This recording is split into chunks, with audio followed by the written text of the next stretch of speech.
Holy friggin' crap, the New York Jets just cut Michael Carter? The official start of the Izzy to the Hizzy bandwagon? The era? Let's react to it.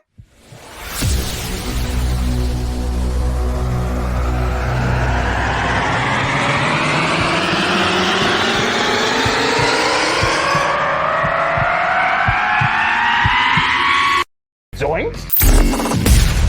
It is unequivocally the Super Bowl for New York Jet fans. Field Yates, baby. Field gosh darn Yates. Let's bring him on the show. Come on, people. Connor Rogers is joining the show. What's up, Connor? But Trevor gosh darn Sycamore, baby, for me, personally, my favorite New York Jet of all time. Wow, it's great to be on. What an intro that was right there. Paul, nobody does an intro like you, man. Paul, you give the best intro of literally any podcast that I've ever seen. I'm gonna lose my gosh darn bananas.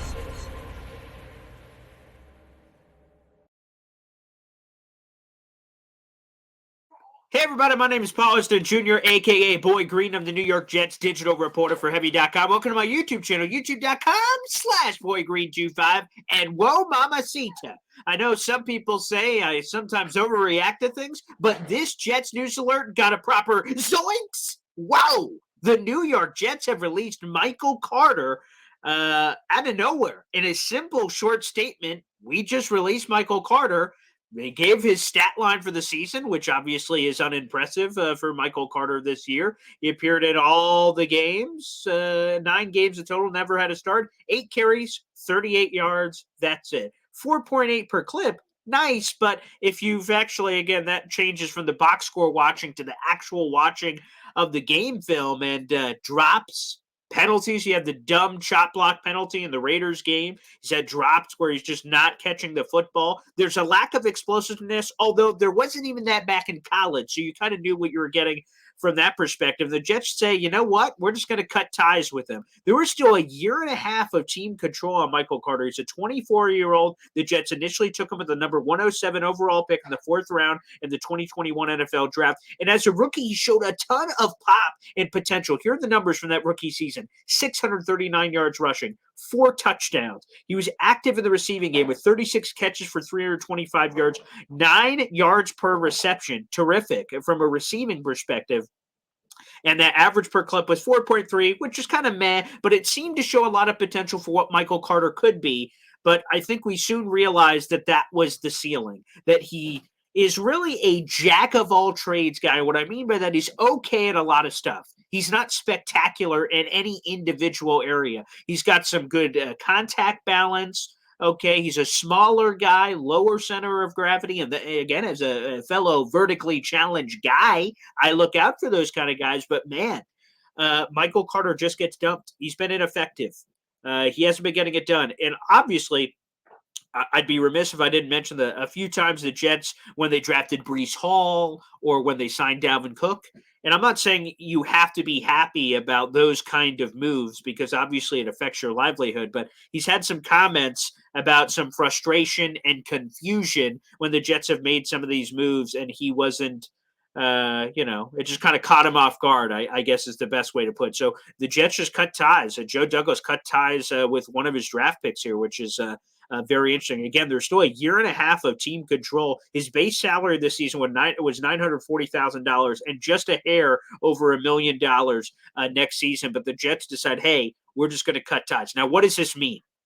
A couple of things. Robert Saleh spoke earlier this week and said that we're not going to change the starting quarterback and we're not going to change the offensive play caller, but we will make both schematic and personnel moves. And what he meant by that is some shuffling of the deck, but he kept a lot of that private. Well, we know now one of the moves. So it's going to be Breece Hall, of course. Dalvin Cook, by the way, had one of his better games. Now, he didn't get enough opportunities to fully see it, but that was the freshest Dalvin Cook's looked all season, and that's great news in Week 10 that he still has that pop, so I'm looking forward to that. But now removing Michael Carter from the equation, Israel Abanikanda is rising from inactive. He hasn't been he hasn't been an active game day participant since he's been drafted, the former 5th overall pick. And this is exactly, first off, the Jets should have done this much sooner in terms of finding a way to get Izzy to the game day roster. He is going to make his debut against the Buffalo Bills. That's not been officially announced yet, but that's my boy Green official announcement. And he's going to bring some splash to this offense. Here are the numbers for Izzy back in Pittsburgh. And every year of his Pittsburgh career, his numbers exponentially got better as he got more ops.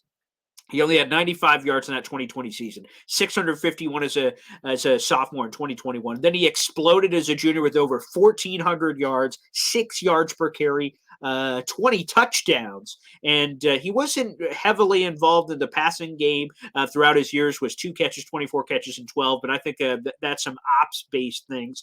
And let's just put it simply. When Izzy has the ball in his hands, there's a chance it could go to the house. Again, i.e. the thing from Pittsburgh, Izzy to the hizzy. And there's going to be some of those opportunities. When a Jets offense is struggling, they need guys that have pop. They need guys that have juice. And that anytime they touch a football, a big play can happen. And hell, even a decoy. We've been talking about some of the pony packages when the Jets can have multiple running backs on the same play on the same field. Imagine Zach Wilson, shotgun, Breece Hall to his left, Izzy to his right. The defense, as they're facing that offense, has to respect the speed that both of those guys bring to the table, the home run ability. And I think that Hackett could get pretty creative. I even think Dalvin Cook and Breece, or Dalvin and Izzy. You have so many possibilities. Michael Carter, for too long, has looked like a running back that is in mud. He can't separate. He can't separate from defenders. He drops balls. He has penalties. There's just not enough there. With Izzy, there's pop. With Breece, there's pop. And with Dalvin, as we saw again in that Raiders game, we saw some pop as well. So this is the official crowning of the Izzy era. Robert Saleh is set to speak tomorrow on Wednesday, so we'll get even more details on this decision because the Jets, for their side, were very brief on the statement. But Michael Carter, you out of here. Izzy in. That's the new 3 running back rotation for the New York Jets. Again, I feel bad for Michael Carter because, again, he's a human being and he's going to make, he's got to move on with his career here. But at 24 years of age, it's going to work out for everybody. He's going to get a new opportunity with a new team. He's going to find a new home. I would be surprised if he doesn't. Again, he's a young player on a very cheap deal. And again, he's still had a year and a half of team control. So he's going to find somewhere, and he's going to bounce back. But for what the Jets need, Michael Carter just couldn't provide what the New York Jets were searching for. So they're going to get a spark there. What other changes could we see, whether that's offensive line shuffling, whether that's maybe some maneuvers at wide receiver? I don't imagine we're going to get many more surprising cuts or releases like this, but in terms of PT playing time, we could get some more shuffling of the deck. So stay tuned, everybody. Michael Carter is gone. Izzy is here. It's the right move by the Jets. Good. Michael Carter, again, best for all parties. Michael Carter gets his own new opportunity, but Izzy finally has a path now to getting action.